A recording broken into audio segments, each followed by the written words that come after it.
Inilah pasukan Wingsuit Kopaska, para penerjun bersayap yang kini menjadi ujung tombak serangan infiltrasi dari udara.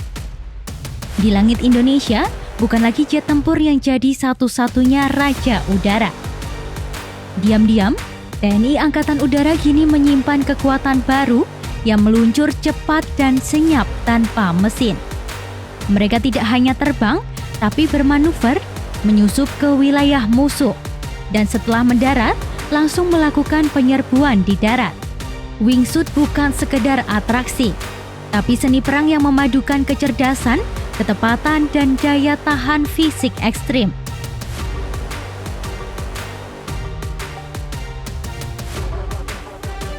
Latihan mereka pun bukan main-main. Dalam sepekan bisa 14 hingga 15 kali terjun. Salah satu formasi andalan adalah 4-3-3, 4 pencari target lokasi, 3 eksekutor, dan 3 pengaman belakang. Setiap aksi dilengkapi helm full face, GPS, dan komunikasi udara.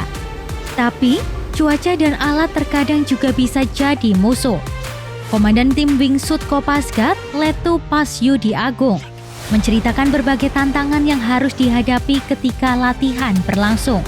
Salah satunya adalah GPS yang gagal fungsi. Hal ini membuat para penerjun wingsuit tersesat di udara. Namun formasi, kedisiplinan, dan latihan yang keras jadi kunci mengatasinya. Kita yang menggunakan GPS di saat situasinya awan, tebal, di saat seperti itu ada yang tidak berfungsi GPS-nya sehingga kita mau kemana. Tetapi karena rekan kita yang di depan kita itu ada yang punya GPS sehingga kita mengikuti orang tersebut. Nah itu ya tersesat di langit. Tersesat. Kita sudah melihat ini kok yang bawah saya ini on track. Kita sudah punya feeling, gas. Oh iya, saya akan mengikuti rekan saya yang berkelompok tersebut.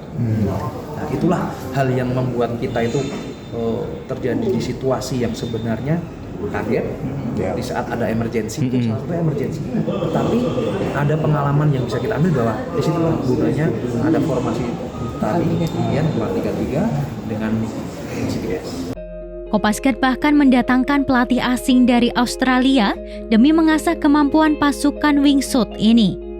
Mereka juga ikut dalam berbagai latihan besar seperti Sikatan Daya dan akan turun di Angkasa Yuda 2025.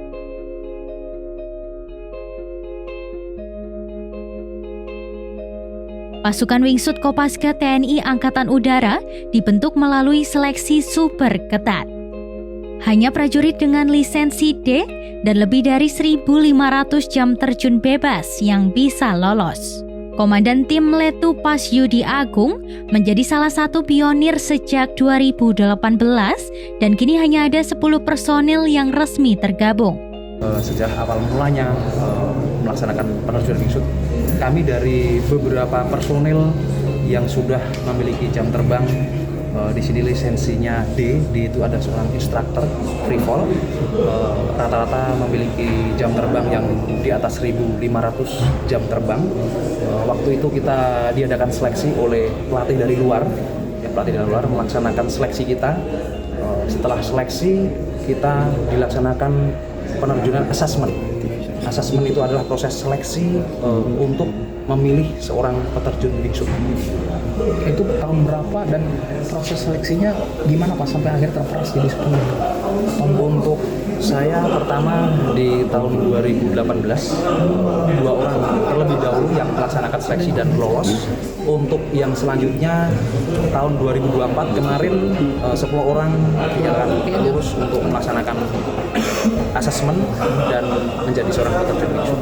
Itu 10 orang dari 100 atau dari berapa atau memang 10 aja yang terbaik? Dipilih dari 10 yang terbaik. Wingsuit memungkinkan penerjun meluncur maju secara horizontal dengan kecepatan 120 hingga 165 km per jam. Bukan hanya jatuh vertikal seperti free fall biasa.